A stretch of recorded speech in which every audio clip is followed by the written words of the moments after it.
Quem se conhece, cresce. Hoje, nessa noite incrível, um podcast assim que vai abrir a sua cabeça para muitas coisas que pode mudar, inclusive aí no sofá da sua casa, no carro, na cama, onde você estiver assistindo aí o episódio. A sua família mais protegida. Sim ou não, Davizeira? Com certeza. Hã? Você já conhecia o moço aqui? Conheci. Tá bem famoso, né? Vamos falar sobre isso. Turma, o que eu quero que você faça hoje? Pega a sua caneta, um papel, e é essa caneta, ó, presta atenção aqui no que eu tô te falando. Essa caneta aqui, eu gosto muito de um cara da psicologia, que era o Jung, ele falava que a gente vive num mundo cheio de símbolos, né? Antigamente o homem utilizava uma espada para lutar, para ir pra guerra. Hoje a nossa espada é essa caneta aqui. E esse cara é um guerreiro que defende a família, um cristão, e tá aqui para falar um pouquinho sobre ele, sobre algumas coisas que ele vai fazer de projetos aí no decorrer da vida dele e do nosso país, do nosso estado. Delegado Humberto Teófilo. Vou até passar a espada para você. Obrigado. Obrigado, Leandro. Obrigado aí pelo convite. É uma satisfação estar participando aqui desse podcast e sempre compartilhando informações e com a população, né? Esse bate-papo que eu sempre sou transparente em todas as minhas ações. Eu sou aqui do mesmo estilo que vocês vão me encontrar na padaria, na igreja, no restaurante. Então, isso que é importante a gente estar participando, porque essa aqui é a verdadeira imprensa, né? A imprensa que não tem cortes, que não tem mentira. Então, é isso que... Obrigado aí pelo convite. Vou até pegar esse gancho seu, delegado. Pra gente começar aqui. Quem que é Humberto, fora dessa carona de mal, de polícia, sem o distintivo? Como que é você lá no churrasco de família? Não sei, na igreja? Você consegue desligar? Eu fiquei com essa curiosidade. Você falou isso aí agora, ou você fica assim, deixa eu ver a placa desse cara aqui, deixa eu ver como é que é. Pô, esse cara aqui me convidou pro podcast, eu vou puxar a ficha dele, deixa eu ver se já foi preso. Deixa eu ver como é que ele tá. Você desliga? Quem que é o Humberto fora do distintivo? Não, eu desligo. Minha esposa até esse dia falou pra mim, amor, nós precisamos de ficar 2 dias, né? Descanso, parece que tá meio acelerado esses dias, então eu falo que legal. A minha esposa, ela dá uma acalmada, porque ela fala assim, amor, é o seguinte, se deixar, você sai trombando em tudo, derrubando em tudo e seguindo em frente. E por isso que é importante a gente ter uma companheira, uma parceira, né? Porque a esposa, nesses momentos que ela faz a gente refletir, faz a gente olhar para os lados e às vezes não ter aquela velocidade, né? Mas ter uma tranquilidade para que a gente possa até mesmo naqueles momentos de secreto com Deus, que eu sempre falo, né? Ter o seu momento de secreto, porque todos têm que ter o seu momento secreto, a sua sala íntima com Deus. E isso faz com que a gente passe a refletir. Então o delegado Humberto Teófilo, Beto, né? Que muitos me chamam, né? Minha família. Isso eu não sabia. Me chamam de Beto. Eu sou o irmão mais velho, né? Eu tenho mais 4 irmãos, tá? E fui criado com os meus pais separados, né? Meu pai e minha mãe casou muito novo, se separaram, nem lembro meus pais juntos. E mesmo assim, meu pai nunca me largou, morei com minha mãe, morei com meus avós. E estudei, né? Estudei em escolas boas, né? Tive oportunidade, meu pai sempre teve condição de pagar a escola para mim. Fiz direito na Universidade Salgado de Oliveira. Passei em concursos muito cedo, né? Antes de formar, eu fui escrevente judiciário no Tribunal de Justiça de Goiás, lá em Aparecida de Goiânia. Eu passei no AB, passei em diversos concursos e fui delegado depois aos 23 anos de idade. E sempre fui essa pessoa, esse ser humano que erra, né? Eu sempre procuro errar menos, tá? Mas sempre ajudando a população de bem, as pessoas de bem. Tem um hobby, um negócio que você faz assim que você gosta? Eu gosto... Um inusitado, que ninguém olha pro Humberto assim, brabão. Tem alguma coisa que você faz assim, que ninguém joga um videogame, ninguém gosta de algodão doce, que tem um negócio meio fora da curva. Eu gosto muito de viajar e correr, né? Atividade física, corrida. Eu não tenho muita paciência com academia, tá? Então eu gosto de correr. Se deixar, eu corro 10 quilômetros, 12 quilômetros e gosto muito de viajar com a família. E gosto de ler muito, gosto de ler livro. Eu procuro ler pelo menos de 1 a 2 livros por mês. Olha. Eu falo que os livros fazem com que a gente saia, né? Faça a gente refletir. Por exemplo, estou lendo agora O Silêncio de Adão, um livro clássico, né? Terminei de ler um livro que chama Enraizados, né, que conta muita história de Davi, falando em psicologia, li o livro de Daniel Goleman, né? Que é o livro clássico da inteligência emocional, fantástico, li o ano passado. Então você procura fazer essas leituras, tanto uma leitura no âmbito espiritual, quanto uma leitura também jurídica, né? Eu li recentemente Bandidolatria e Democídio. Então eu faço essa mesclagem do jurídico, do espiritual, e eu acho bacana na questão do autoconhecimento, né? Como você está falando aqui, quem se conhece cresce, mas o autoconhecimento é importante, mas a autossuficiência faz a gente tomar caminhos errados, né? Nós temos que tomar cuidado com aquela questão, sou autossuficiente. Nós não somos autossuficientes, meu amigo. Nós independemos de Deus, nós não somos nada, nós somos pó.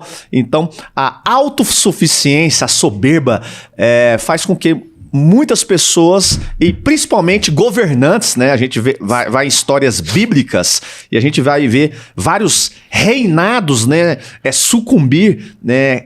Cair em razão de características clássicas como é a autossuficiência. Você falou, o delegado, eu lembrei do... Nossa, é tão nítido, não só no Brasil, mas em vários países, em vários sistemas políticos, o livro, né, A Revolução dos Bichos, né? Com certeza. Gente, tá, você não entende de política, tudo bem. Você não gosta de ler? Pois ok. Só junta as duas coisas, lê só esse livro para você entender como que é aquelas pessoas que não estão no poder, fala mal de quem está no poder, e quando essas pessoas que não estão, quando elas chegam lá, fazem tudo pior para aqueles que os elegeram. Esse livro para mim é sensacional, assim, ó, ele quebra padrão. Esse certeza você já leu, né? Com certeza, até eu gosto de fazer aqui, todos os livros que eu leio, você pode ver que tá meu bloco de nota. Eu sempre faço minhas anotações de todos os livros. Que legal. Aí você pode ver aqui, ó, livro 1984, que é um clássico de George Orwell também, e o livro A Revolução dos Bichos, que é do George Orwell também, né? Que são livros clássicos, né? A Revolução dos Bichos, que ela foi escrita no final, né, da Segunda Guerra Mundial, em 1945, né, cara? Então, ela faz a releitura, né, que é lá do Stalin, né, que é de Napoleão, que seria Stalin. Então, é um livro fantástico, com certeza. Fantástico. É uma sátira, né? É uma sátira da ditadura stalinista que, com certeza, nós estamos vivenciando hoje. Sobre o regime, né? STF, Lula, e a gente sabe muito bem o que está acontecendo. Então, com certeza, é um livro indicado, não só A Revolução dos Bichos, como 1984, então, e também que é um livro que é um clássico, que é o Admirável Mundo Novo, que é o Aldous Huxley, que também é outro livro fantástico que merece ler, que você vai ver com a leitura top. Até eu tenho uma curiosidade da caneta, mas já até para você me explicar, hoje a gente está aqui com o Humberto, então antes de um delegado, antes de um distintivo, tem uma pessoa, né, um marido, um filho, um pai, e cada um tem uma história, né, o delegado, na psicologia a gente chama dos vieses cognitivos. Você vê o mundo com o seu filtro e tem a percepção desse mundo. Algumas pessoas veem o mundo de outra maneira porque ela teve outra história. Com certeza. Interpreta. Só que a verdade, ela tem vários lados. Ok, mas ela tem uma verdade absoluta, que você falou, né? Deus tem uma verdade absoluta. Então a gente tem que tomar cuidado com... Hoje a gente fala, né, não de posicionamento, mas do jeito que você conta uma história e que você pode influenciar as pessoas por um lado mais negativo ou deixar as pessoas alienadas. Aí, no seu caso, eu achei muito interessante a sua jornada, que eu gosto de olhar a pessoa como um todo. As pessoas te batem muito, principalmente nas suas redes sociais, até falando aqui, ó, a rede social do delegado aqui, se você ainda não segue ele, deveria, vai lá Como que é mesmo, delegado? Delegado Humberto Teófilo, né? Delegado Humberto Teófilo. Isso. Achei aqui, ó. Delegado Humberto Teófilo. Vai lá, bate um papo com ele. E aí algumas pessoas falam do Humberto assim, ó. E até uma pergunta minha, tá? Uhum. Pensa que eu sou um cidadão, um eleitor. O Humberto, ele é um policial que usa as redes sociais para ser o político, ou é um político que usa a polícia para cumprir a lei e a justiça? Eu tenho um senso de justiça muito forte, às vezes até mesmo um defeito, né? Eu fico muito em raiva, assim. Como que você foi para esse caminho e que é a intenção do Humberto? Você tá entendendo? Entendi. É o Sim, policial sim. que usa a rede para palanque, ou é o político que usa a polícia para fazer a justiça? Então vamos lá. Isso é importante, né? Porque muitas pessoas criticam isso. Nossa, quando você tem que utilizam. Está se autopromovendo na polícia. Então vamos lá por Boa, partes, né? essas palavras. Esse é o delegado que quer se autopromover na polícia. Então, primeiro eu quero dizer o seguinte: eu sou um servidor público, né? Quem paga meu salário é o contribuinte. Você que é o pagador de impostos, né? Quem paga meu salário é você. E a partir do momento que eu compartilho nas redes sociais as minhas ações, primeiro, eu estou prestando, né, contas com a sociedade. Segundo, eu estou mostrando o serviço da Polícia Civil, a importância do o que ser policial, porque o que nós estamos vivenciando hoje é a glamourização do crime, né? Músicas falando de bandidos, querendo relativizar quem comete o crime. Então, eu mostro mesmo o que está acontecendo. E quero dizer uma coisa, desde quando eu entrei na polícia, eu sempre fiz esses vídeos. Agora o seguinte, o que incomoda algum, mas principalmente aqueles que cometem crimes, aqueles que estão fazendo coisas erradas, porque aquele lá que critica, você pode ver que alguma coisa, eu prendi algum parente, eu mexi com alguém, que eu mexi com muitos, né? Eu não só coloquei algema no ladrão de galinha, gente. Eu já mexi com grandes empresários, eu já prendi médico, eu já prendi advogado, eu já prendi policial, eu já prendi flanelinha que tá extorquindo, então eu aprendi a mexer com, né, com várias pai que não paga camadas, pensão, né? Pai que não paga pensão, né? Mulher que bate e marido. Então não tem disso. Eu combato a violência doméstica contra a mulher, combato a violência doméstica contra o homem. Então, aí o que acontece? Aí acaba incomodando, falando que eu tô querendo me autopromover. Mas é o seguinte, a maioria da população gosta do que eu estou publicando, né? Quer saber o que está acontecendo. E além disso, eu compartilho informações e deixo a população antenada do que está acontecendo. Perfeito. Então, eu não estou me autopromovendo aí com as minhas ações, até porque o povo está gostando, o povo está pagando o meu salário, e enquanto isso vou fazer o meu trabalho, né? Vou continuar mostrando. A questão política, eu ingressei na política quando eu fui covardemente, né? Até hoje eu sofro perseguição, né? Quando eu fui removido de Jussara, porque eu prendi uma grande grande rede de pedofilia, envolvia pessoas poderosas. Depois eu fui para Inhumas, prendi poderosos que estavam desviando dinheiro público em Câmara Municipal, em Prefeitura, envolvido em crimes eleitorais. E quando eu fui pro 22º DP em Goiânia, eu me decidi candidatar a deputado estadual, sem ter nenhum prefeito, nem vereador, nada, e fui o mais votado com mais 26 mil votos. E fui o candidato que menos gastou de todos, que a minha campanha não é comprar voto, a minha campanha é de consciência, é de conscientizar. E por que eu decidi entrar na política? Porque eu vi que na polícia nós temos o nosso limite. Esse dia o cara falou assim, Humberto, mas você é bacana na polícia, eu sou bacana na polícia, até certo ponto, meu amigo. Porque eu tava na central de flagrantes em Goiânia, me tiraram da central de Goiânia e fui pra Aparecida de Goiânia. E se eu continuar um serviço lá, eles vão me tirar e vai colocar em outro lugar. Então, você quer um policial limitado ou você quer um cara na política que possa ajudar a polícia, continuar fazendo o trabalho, agora com mandato, com a imunidade? Então não adianta. Nós temos que realmente tomar outros rumos para ajudar de uma forma mais independente, mais ampla. Na polícia nós temos as nossas limitações. Temos nossas limitações. Corregedoria. Eu respondo mais de 30, 40 corregedorias na polícia. Representações que foram levadas até lá. Então são situações que realmente têm a limitação. O policial, infelizmente, ele é hoje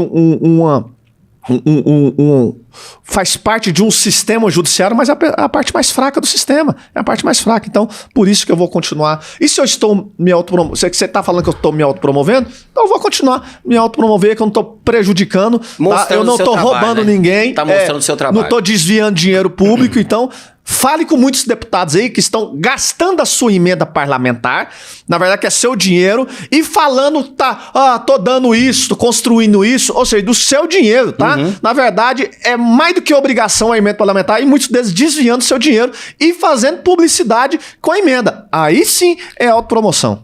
Ô Humberto, você fala... Perfeito. Você sai da polícia para ter uma ação um pouco mais ampla e mais livre. Eu lembro, vamos fazer uma correlação, uma analogia ali com o filme Tropa de Elite, que aí sai o capitão, ele entra ali numa secretaria, e mesmo assim o sistema barra ele, né? Você foi falando, eu fiquei olhando para você assim, cara, de onde que veio isso, Humberto? Eu entendi um pouquinho, né, lógico, da sua família, da sua jornada. Onde que veio essa chama, assim, da política, dessa... que você é muito indignado, né? Você tem um senso de indignação forte. E você tem a energia e tal, cara, vou mudar. Por quê? Eu entendi. Você sai da polícia para ser mais livre, para ter outros tipos de ações mais amplas, e ainda assim você tá por baixo de outro sistema. Estamos, né? A caminhada do Nicolas, né? Parabéns, você tava lá, representar a gente, estávamos orando por você. E vamos voltar sábado, firme. Bacana. E... cara, como que é a cabeça de vocês, bicho? Que vocês sabem mais do que nós, que não estamos dentro da política, como que acontece de verdade. E ainda tá lá lutando, né? A minha curiosidade é, de onde que veio? Porque, cara, você tem esposa, você tem seus filhos, um risco de vida. Aí eu fico assim, cara, como que ele... por que ele faz isso? Você e outros, né? Nicolas e outros, enfim. E de falar assim, pega minha mala e vou embora desse trem aqui. Sabe por que eu tô te perguntando isso? Sim, então... porque a população que não tá aí dentro da política, cara, então eu tenho que ir embora daqui. Cara, eu sou apaixonado nesse país, nessa cidade. É tão ruim ver essas coisas acontecendo. Então, para vocês darem essa luz para nós. Calma. E vamos juntos, lógico, né? Sim, então, essa chama de justiça, eu acredito que ela vem mesmo, é Deus mesmo que coloca isso no nosso coração, até porque antes de tomar posse para delegado, né, eu fiz um compromisso com Deus, né, olha, eu não quero ter desvios, tá? Eu quero sempre manter a minha a retidão, o meu caráter. Então, sempre peço para isso, porque a gente tem que tomar muito cuidado com o poder, né, gente, com dinheiro, o que envolve, e a gente vê muitas pessoas se desviando quando vai no parlamento. Eu fui 4 anos deputado estadual, e se eu fiz 5 amigos deputados foi muito, né? Porque eu nunca sentei para fazer farra com deputado, eu nunca viajei para o exterior como fui convidado, muitas vezes para gastar o dinheiro público e gastar fora do exterior com não sei quem. Eu não fiz isso, entendeu? Porque é questão de consciência. Então, essa chama da justiça, ela que nós pensamos é nos nossos filhos, eu penso nos nossos filhos, nos nossos netos, gerações, porque nós temos que defender. Hoje o que nós estamos vivenciando aí, eu falo que é guerra espiritual, né? Nós estamos de um lado bem e do outro lado mal. Então nós temos que defender a palavra que é a verdadeira, que é objetiva, que essa não tem relativização, que está lá nas escrituras, na Bíblia. Então, ponto. O que nós estamos vivendo, presenciando, essas questões, desconstrução da família, tirar, né, a responsabilização a autoridade dos pais, estão querendo desmasculinizar os homens. Perfeito. Então, são essas situações que estão ocorrendo, por quê? Com o fim único de desconstruir a entidade familiar, que a entidade familiar não veio de uma cultura, ela veio desde Gênesis, né? É uma entidade espiritual, então o diabo não quer isso. Então, por isso que nós estamos aqui na luta. Nós vamos continuar na luta, sabemos dos desafios. Onde que eu estiver na polícia, onde que me colocar, vou estar lá fazendo, né, o meu melhor, até porque onde que Deus colocar a gente, nós temos que fazer o meu melhor. E lá na Central de Flagrante de Aparecida, eu tô até mais feliz, que lá eu tô atendendo os pequenos, viu? Eu tô vendo. Lá eu tô atendendo as pessoas humildes, que mais precisa. Às vezes em Goiânia eu atendi aqui também, mas lá tem mais, porque é o pessoal muito humilde lá. Sim. né? A situação é muito crime. Então eu fico feliz porque atender os pequenos engrandece a gente, né? Faz com que quanto mais você fica, né, por baixo, exatamente, servir, o ato de servir é um ato de grandeza. Então, para mim, eu tô muito feliz lá e Deus sabe dos projetos lá na frente, né? Se for para vir Senado, se for para vir, eu não sei, deputado federal. É o que eu ia te perguntar. Você tem aí, você mudou esses dias ali, pré-candidato ao Senado, e aí você falou uma coisa muito importante. Até para quem, né, ainda não conhece o Humberto, essa luta que ele tem pela família, né, pelos papéis dentro de uma família, que de fato não inventa a história não, tá lá na Bíblia. Sim. O livro mais vendido do planeta, 2000 e tantos anos que a gente tá usando isso aí. Aí no Senado, o que você pensa assim, ó, que você tá mirando lá, beleza, lá o deputado continua, mas você acredita, aí você tá falando do homem, né, o pai, o masculino. Existem algumas pesquisas que dizem que a maior parte daqueles que estão nas penitenciárias tiveram problema com o pai. A ausência ou um pai que estava presente, mas que causava algum mal, até físico, para as crianças. Então essa força da família que move para o positivo, para empreender. O que você pensa assim de... Não vou nem falar de projeto, mas ir para Senado, né? Ou que pode ser ir para deputado, esses projetos de regularizar ou de fortalecer a força da família, Humberto, sabe como que sim. Essa bandeira sua aí? Porque o que a gente percebe, né, na maioria das prisões, muitos presos falam, não tive família, não tive pai, enfim, isso, claro que não é desculpa, tá? É diagnóstico, né? Tá lá. Ponto. Então, o que nós precisamos? O que nós precisamos é fazer com que a população fique independente. O que eu percebo na esquerda é que a população fique dependente. A esquerda defende uma marcha para a liberação de drogas. Drogas para quê? Para você ter o prazer imediato e prazer imediato você ficar fora da realidade. Você ficar distraído. O que o diabo quer fazer é que você fique distraído, que você não pense, não reflita. Então, o que a gente percebe é uma cultura, a esquerda quer defender uma cultura do aborto. É a relativização da vida. O uso da maconha. O uso da maconha como recreação. Não sei se você já ouviu falar isso, mas, por exemplo, a turma, de novo, os vieses. A questão da maconha é o seguinte: você fumar maconha não mata o neurônio. Calma. Hoje a neurociência fala o seguinte, que nós temos no cérebro, né, a neuroplasticidade. Ah, beleza, a maconha não mata o neurônio. Mas o que ela faz, doutor? Você fuma maconha, o que você quer fazer? Ah, você fica de boa, sim, quer dormir, não quer fazer nada. Então, não mata o neurônio, mas ele não exercita. A neuroplasticidade é a capacidade de você aprender alguma coisa independente da sua idade. Então, se você quer viver mais e melhor, não use drogas. E não estou falando nem só de maconha, inclusive cigarro, cerveja, né? O álcool em excesso drogas, também. Lícitas e ilícitas, né? Não, vamos colocar tudo. Então, a maconha, ela paralisa você a buscar fazer alguma atividade. Você, 2 livros por mês. Cara, você vai ficar com 90 anos dando aula, fazendo conta, exercitando. Por quê? A neuroplasticidade, o neurônio, ele não morre.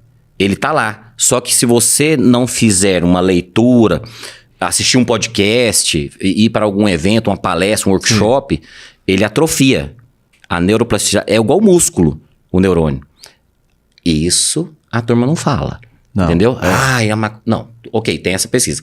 Mas o que ela leva você a fazer, né? Aí você vira uma pessoa incapaz de aprender alguma coisa nova. O negócio é o seguinte, porque eles utilizam a narrativa, né? A narrativa da maconha, do uso medicinal, que é importante, né? Nós sabemos como remédio. Né? Que é o remédio. Como remédio. Mas é esse gancho que faz com que eles possam buscar a liberalização das drogas, da maconha. Olha pra você ver a decisão do STF liberando até X gramas, falando que não é de uso pessoal. e recentemente uma decisão do próprio ministro Alexandre de Moraes falando da venda de crack, quantidade de pedras por si só, não caracteriza tráfico.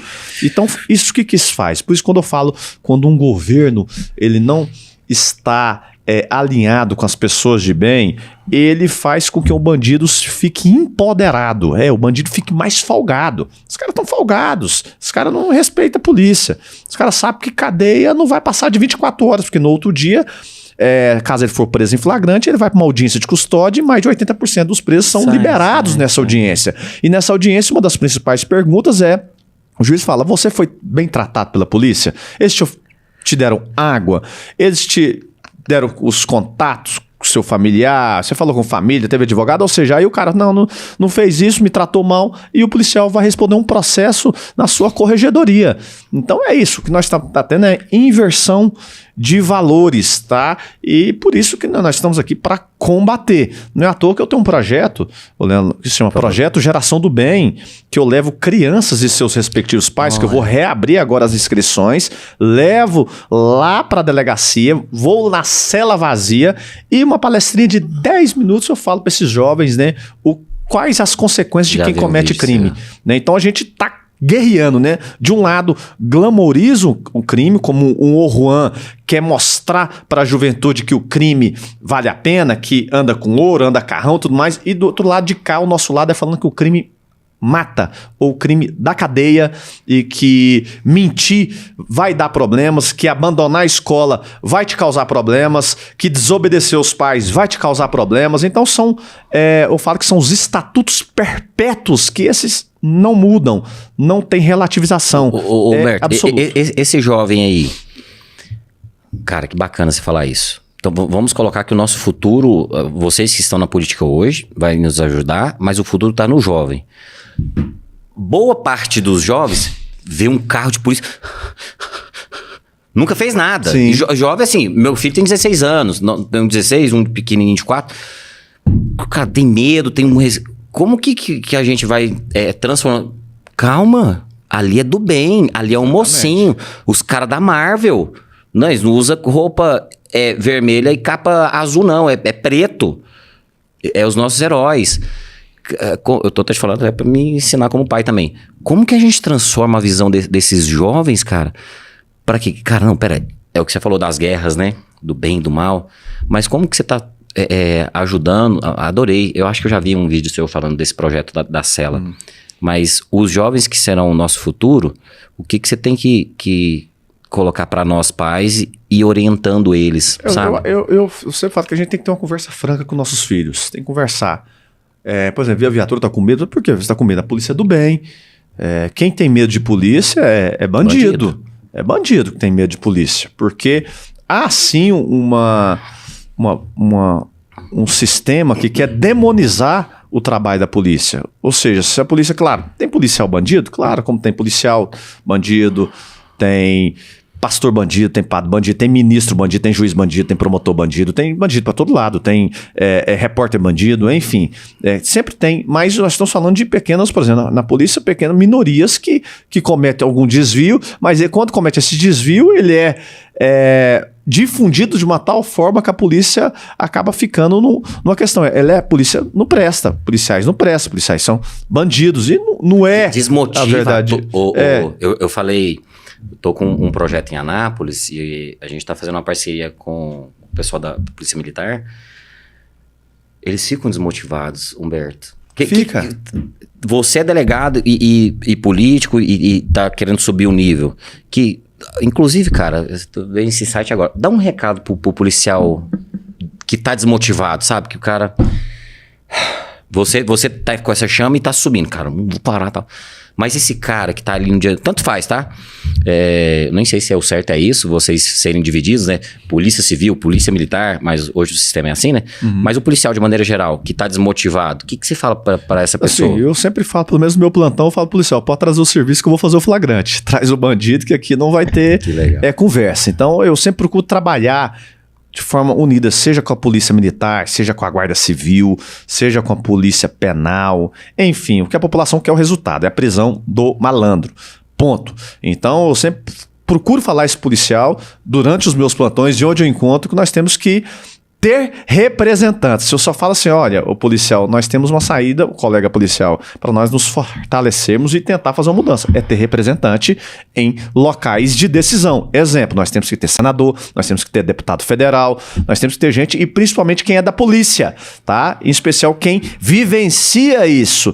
Porque tem gente que quer falar de segurança pública, são os técnicos, os burocratas de ar-condicionado, que nunca leram uma ocorrência, quer dar opinião na segurança pública, não conhece nada. Então quem conhece é o policial que está na rua, nós que estamos nas ruas. Então eu sempre procuro fazer esse tipo de motivação, orientação e ajudando os policiais a falar que é possível sim a gente combater o crime. Entretanto, nós precisamos colocar representantes que nos defendam e defendam a aplicação da lei de uma forma rígida, porque lei nós temos de sobra. O que está faltando, o que nós estamos precisando é da aplicação severa da legislação. Show.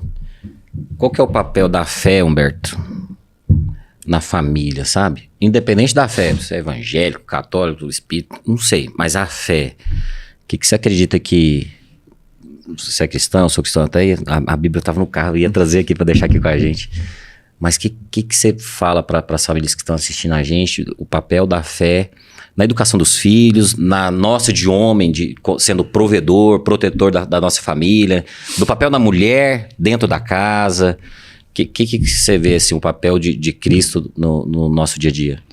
Olha, eu sempre falo para... Esses dias eu topei com uma pessoa, falei só o seguinte, eu tenho uma filha que ela tá viciada em cocaína, já fiz de tudo, já andei, já internei, já... Olha, só tem uma forma de haver a mudança dela. O que é? É só Cristo. Não adianta, é só Cristo para mudá-la de vida. Então você já fez de todas as alternativas, mas... A principal é Cristo. Se não houver Cristo na vida dela, ela não vai mudar. Ela vai continuar cheirando só a cocaína.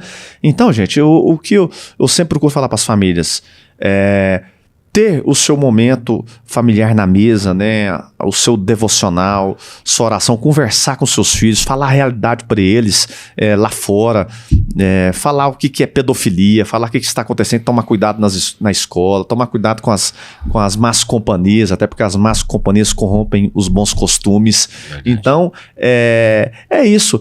É submeter a sua vida em Cristo, entendeu? Então é ponto. Então não existe nada impossível, não existe nada impossível, existe sim possível. Então isso é ter fé. Então a gente procura sempre orientar as famílias nesse sentido, em especial até na delegacia, nos momentos difíceis, sim, onde que acaba tendo uma orientação naquele momento de atendimento. Hoje é o primeiro que a gente faz aqui um bate-papo com o Humberto. Humberto, minha curiosidade, essa caneta, né? Pra você me explicar como que começou e aí você dá um recado pro cidadão de bem, seja pro goiano, pro brasileiro que tá aqui, que tá em outro país, mas tá nos ouvindo. Você dá um recado aí cara... Do seu coração aí, não quero saber o que vem, o recado é seu, mas me explica de onde que veio, da caneta que virou maravilhoso, e dá um recado aí pra gente encerrar esse episódio maravilhoso. Essa caneta foi um vídeo que eu fiz, sim, dentro do carro, e falei assim, olha, hoje eu tô de plantão e eu vou usar essa caneta aqui, vocês estão vendo essa caneta aqui? Tem tinta, viu? E os bandidos que caírem aqui vão levar a canetada. Aí o vídeo viralizou e o povo começou a falar de caneta, eu comecei a fazer o vídeo, caneta. Enfim, o que representa a caneta? Na verdade, representa uma autoridade, né, concedida por Deus para punir aqueles que cometem crime. É um símbolo, né, que acabou de uma forma simples, o símbolo da caneta. E esses dias eu topei até com o preso e falou assim, doutor, me perdoa, cometi esse crime aqui, me perdoa. A polícia militar levou ele, né? Eu não vou fazer isso mais não. Aí eu falei assim, você acredita na Bíblia? Eu falei, não acredito, doutor, perdoa e tudo mais. Eu falei, o seguinte, tem uma passagem na Bíblia, o seguinte, fala que Deus perdoa a iniquidade e as transgressões, mas não isenta de responsabilidade o culpado. Então, Deus perdoa, mas você não vai ficar isento da sua responsabilidade do ato moral errado que você fez, entendeu? Então, é isso que a caneta fala assim, mas você adora prender, olha, eu não tenho, eu não quero fazer prisões, né? Prender todo mundo. Eu falo, né? Claro, até brincando, só que vai levar canetada, mas essa daqui eu utilizo porque há necessidade, perfeito, né? Porque aqueles que cometem os seus crimes, cometem os delitos, tem que ser punidos, né? Até porque muitos refletem. Eu falo que lá na Xerozinha, que é a carceragem nossa, que é chamada de Xerozinha, viu? Não é carceragem, não é cela, viu? Não falei, isso é a Xerozinha, agora a Xerozinha do Garavelo, tá?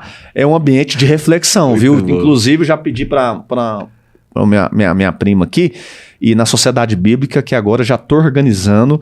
Todos que forem presos, eu estou organizando uma mini bíblia. Olha. E caso aceitarem, eles vão ganhar. Foi preso e foi para a Xerozinha do Garavelo, vai receber um presente que é a Bíblia. E já vou até orientar qual versículo que ele quer ler. Porque às vezes ele vai ter aquele momento de reflexão. E se ele quiser ler, e se ele não quiser receber a Bíblia também, né? Vai ser um presente. Presente, tem pessoa que recebe e tem pessoa que não recebe. Então, é um momento que ele pode transformar a vida dele lá dentro. E eu já vi muita gente transformar a vida dentro de cela, viu? Muito bom. Um recado aí pra quem tá assistindo a gente, delegado. E repete seu Instagram primeiro, por favor. Então, o meu Instagram, Delegado Humberto Teófilo. Eu tenho no Instagram, tenho no Facebook, Kawaii, TikTok e no meu canal do YouTube. Tá. E a minha mensagem para todas as famílias é que nós estamos aqui para lutar em favor de nossas famílias. E se eu estou lá na polícia combatendo o crime, é pensando nas nossas famílias. E se eu estou aqui como pré-candidato ao Senado, é para lutar por nossas famílias. E porque nós temos que nos posicionar. Tome cuidado com os isentões, tome cuidado daqueles que falam que não sou de esquerda, nem sou de direita, até porque o morno, né, Deus falou na Bíblia, deu vontade de vomitar, né? Querer vomitar os mornos. Cuidado com esses mornos aí, que realmente nós temos que vomitar mesmo. Então, é esse o recado, conte sempre comigo, estou lá para ajudar as pessoas de bem, mas as pessoas que transgredir a lei e cometer o crime, aí vai levar isso aqui, ó. Vai levar essa canetada e com muita tinta, né? Essa tinta não acaba não. Obrigado, viu? Cara, doutor, obrigado. Flagrante neles. Maravilhoso. Segue aqui, ó. Quem se conhece, cresce. Já dá um like aqui neste episódio. Compartilha. Olha só. Vamos estourar esse episódio pra gente conseguir convidar o delegado novamente. A agenda dele é muito apertada, um dia tá num lugar, tá no outro, uma loucura. Mas se ele vê essa relevância aqui, ele vem, a gente faz uma série aí ao vivo, depende de vocês. Tá bom? Que a gente traz ele aqui ao vivo pra gente falar dos projetos, né, delegado? Tem muita coisa boa aí que você tem em mente, que você tem os seus parceiros pra trazer luz pra nós. Beleza? Forte abraço. Quem se conhece, cresce. Valeu!